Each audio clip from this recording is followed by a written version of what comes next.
Size matter करता है? So yes, it does matter, ठीक है। साइज मैटर करता है क्योंकि हर ऑर्गन मतलब it's aligned, her cheese aligned है। अगर आपकी शॉर्ट हाइट है या यू आर हाइटेड और चीज़ें रहती हैं।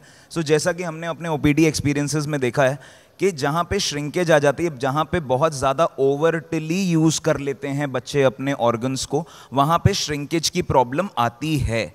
इस श्रिंकेज को अगर हम मेडिकली असेस करें तो साइज एक क्वेश्चन मार्क बन जाता है। ऑन द कॉन्ट्रेरी, अगर हम 13 साल अगर प्यूबर्टी माने, मेरे ख्याल से मेल प्यूबर्टी 13 साल है, 14 साल है, 15 साल है, अगर हम 15-17 साल का जो साइज और जो टाइटनेस और जो ब्लड फ्लो देखते हैं ना, अगर वो आपका नेचुरल है, अगर वो ही आपके 40 में भी है, तो it is the normal size that you going to. किसी भी मिथ या किसी भी ऐसे बहकावे में नहीं आए कि साइज ये से ये हो जाएगा। आप ऑन साइट्स पे इतना देखते हो कि ये गोली खा लो तो ये हो जाएगा, कुछ नहीं होता है, सब मार्केटिंग गिमिक्स हैं।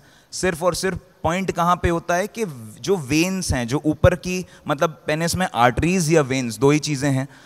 आर्टरीज बहुत अंदर रहती हैं स्किन के, इतनी जल्दी डैमेज नहीं कर पाता है कोई भी इंसान। अगर मतलब रोज़ अगर इस हाथ को भी अगर मैं मोड़ने लगूंगा ना एवरी डे नियम से, तो मेरे परमानेंटली पेन बैठ जाएगा इसमें।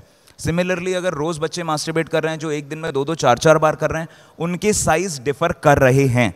वो at the time of fertility, जब बच्चे करने की बात आती है, जब शादी करते हैं, तो कहीं ना कहीं उनका एक क्वेश्चन रहता है कि भाई इतना अच्छा परफॉर्मेंस नहीं है। तो इस प्रॉब्लम को हम लोग वैस्कुलोजेनिक बोलते हैं, जहाँ पे वेन्स हिंडर करती हैं, वेन्स कहीं ना कहीं ब्लॉक हो जाती हैं, सिकुड़ जाती हैं, चिपक जाती हैं, उनकी वजह से साइज़ प्रॉब्लम आती है। ऐसा नहीं है, जितना भगवान ने दिया है, जितना नेचुरल साइज़ मिला है, वो 15-17 साल पे आप देखते हो। अगर वैसा ही आप इवैल्यूएशन मैं बता रहा हूँ, अगर वैसा ही आप 40 पे, 30 पे, 50 पे देख रहे हो, then it is wonderful.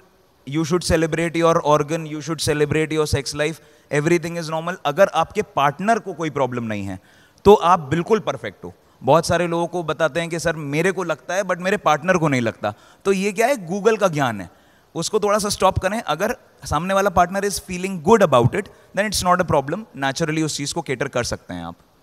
I am actually slightly disagreeing with you and मैं थोड़ा सेक्स एजुकेशन पर्सपेक्टिव से आती हूँ। So I think size really is immaterial, because हमें जो वुमेन सेक्सुअलिटी के बारे में सिखाया गया, and speaking strictly about heterosexual relationships here, वो ये सिखाया गया है कि हमने टीवी, मीडिया जो भी रिप्रेजेंटेशन देखा है, उसमें औरतों को ऑर्गेज़म पेनिट्रेशन से हमने देखा है। That's actually not the case for most women. More than 96% women say that they do not have an orgasm from penetrative sex alone. तो उनको बेसिकली क्लिटरिस पे फोकस की ज़रूरत होती है। क्लिटरिस एक छोटा सा मटर का दाना टाइप का साइज़ का ऑर्गन होता है जो वल्वा के टॉप पार्ट पे मिलता है। एंड एम्ब्रियोलॉजिकली जब फीटस डेवलप कर रहा होता है तो पीनस का जो फीमेल इक्विवेलेंट, मतलब भाई बहन है ये, उसका फीमेल इक्विवेलेंट क्लिटरिस होता है। क्लिटरिस भी एक इरेक्टाइल टिश्यू होता है, तो जैसे पीनस में इरेक्शन आता है वैसे क्लिटरिस में भी इरेक्शन आता है। एंड इसी क्लिटरिस को अगर आप भरपूर टेस्टोस्टेरोन दे दीजिए तो वो पीनस बन जाता है। तो क्लिटरिस पे अगर हम फोकस करें तो I think that is where the problem gets solved. It's like लोग कहते हैं ना कि औरतों को सेटिस्फाई करना बड़ा मुश्किल है, तो यही है कि अगर आपके पीठ पे खुजली हो रही है और आप अपने गाल पे खुजाते रहें, चाहे कितने लंबे डंडे से खुजली कर लें, it is not going to satisfy the itch.